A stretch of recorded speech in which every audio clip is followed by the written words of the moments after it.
Well, our Ron Jaworski has revealed his annual quarterback rankings, and the list, as usual, has most talking. But take a look at the top 10.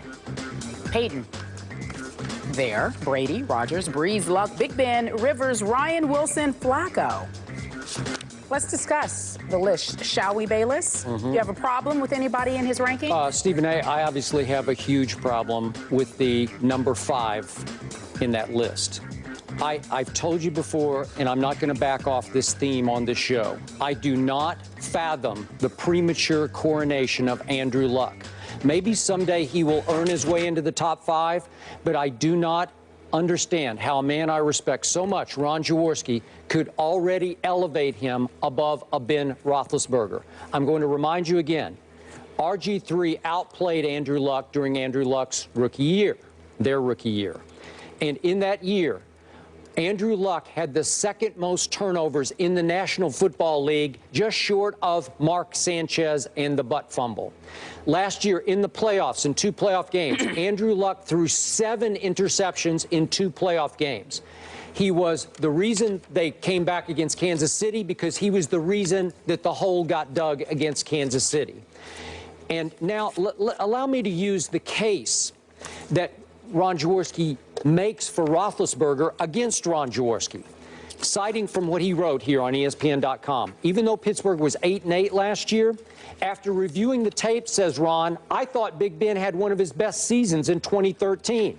What he finds astonishing, to quote Ron Jaworski, is that now Ben Roethlisberger has started 156 games and won 67% of those starts. That is astonishing to me. And finally, where is money time in the NFL? It's in the red zone. Right. In the last 2 seasons, points out Ron Jaworski, Ben Roethlisberger has 27 touchdowns and 0 interceptions inside the 20-yard line. Think about that.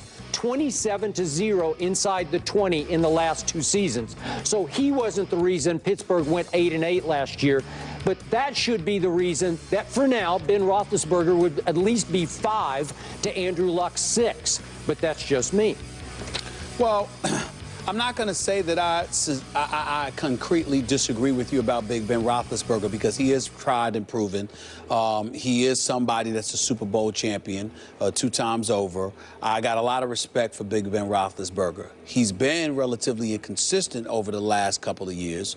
The Steelers getting off to the slow start last year didn't help. He did come on strong in the second half of the season, but there are times, and I think that we've got to accept this, Skip. There are times we find ourselves looking at Big Ben Roethlisberger and saying, where are you? You need to get it done.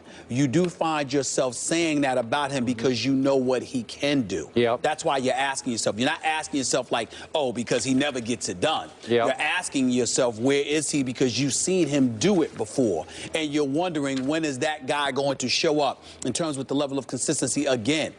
Andrew Luck has 2 consecutive 11-5 seasons in his first 2 years in the NFL.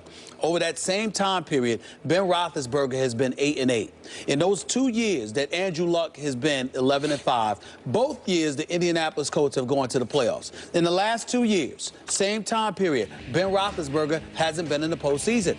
That's a reality. And so when you look at... Is that his fault? Well, I'm not saying it's his fault. Collectively speaking, I think the Steelers' defense was too old. I think that's why they got a bit younger on the defensive side of the ball, particularly in the draft and what have you. We all, you know, Mike Tomlin's my favorite coach in the game. Even though he's not the best, that would be Bill Belichick. He's still my favorite. I just love him. In the end, the bottom line is you've got to do more on both sides of the ball and in special teams, and that's been a legitimate beef with the Pittsburgh Steelers. You can't say that about Andrew Luck. Look at Andrew Luck. His percentage in terms of his completion percentage increased by 6%. His interceptions were cut in half. All right, so there's a level of progression that we're witnessing with Andrew Luck. Went from 18 to 9 interceptions. Went from 54% completions to 60% completions as a passer. He's a legit 6'4", 6'5". He's 235 pounds. Big legs, strong, durable, reliable. And when you look at the athleticism, because he has the ability to run, to move a foot, and to really make things happen and move the chains with his feet, not just his arms. His intellect is unquestionable, and this is just 2 years in the league. So, yes, RG3 had a better rookie season than him, but then we saw what happened last year, albeit coming off of injury. You look at Andrew Luck. It's the throwing accuracy, it's the athleticism, it's the leadership, and you combine all of that with his youth, and you find yourself fantasizing about what he could be, because when you see young quarterbacks, especially... I'll buy that. You fantasize about what he could be. But wait a minute. But what is he? But it's also in a league where mobile quarterbacks seem to be in vogue. Andrew Luck is the prototypical quarterback. He can stand in the pocket and get it done, and gets it done that way and with his feet.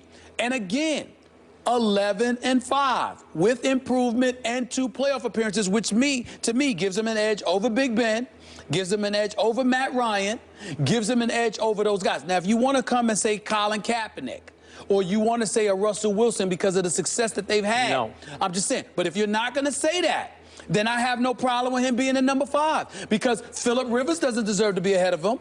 Big Ben Roethlisberger, based on his last 2 years of production, doesn't deserve to be ahead of him. Matt Ryan doesn't deserve to be ahead of him. Again, 7 interceptions in 2 playoff games. What? Explain, please. No. Again, rough outing. Came back, though. 2 rough outings. Hey, listen, came back. 2. Listen. 7? What if Peyton Manning threw 7 in 2 games? We would be... The world would stop. We call it a disastrous night. We saw it in the Super Bowl. We saw it in the Super Bowl. Disastrous. I don't think it was his fault. His players, his teammates were scared to death. They were petrified on Legion of Boom. But I'm just saying, in the end, I look, and I told you this. You and I disagree from day one. Love RG3, but I told you, Andrew Luck's a bad boy. Okay, and he's only getting better. He's only getting better. You said you look at Big Ben now and you say, where are you? You need to get it done. I said that several times last year during the regular season about Andrew Luck. Now, he was sensational in big games, big stage home games against Seattle and Denver, the 2 Super Bowl teams. I give you that. And he had a couple other sensational games.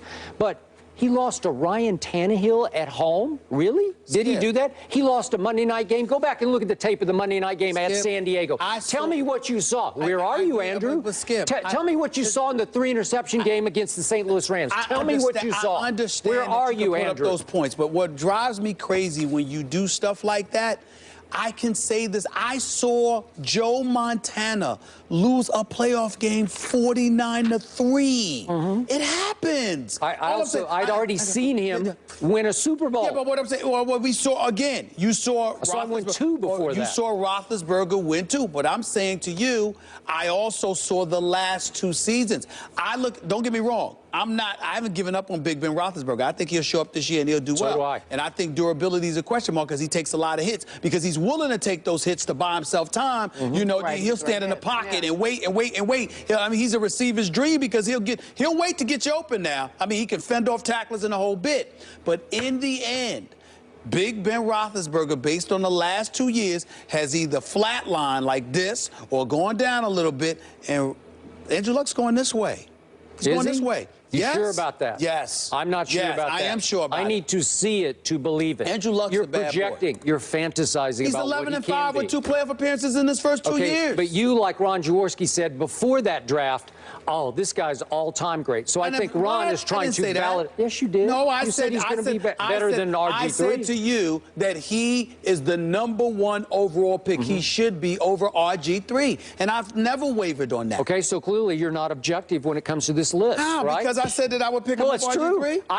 I was open. I acknowledge that I'm not objective about Johnny Football because I thought he should be the first pick. How am I not objective? I believe that he's better than those guys right now based on what he's doing and what they've done. I don't think his resume compares to Roethlisberger. Of course not. Roethlisberger's got him beat by about 13 years. But I do believe that right now he's playing better football than Ben Roethlisberger has played. If you at home want to see the entire list, head on to ESPN.com. It's Jaws' list there. Meanwhile, here's a question. The King has returned to Cleveland, but how much help did he get in making that decision? We find out after the break. We'll be back in just a few moments.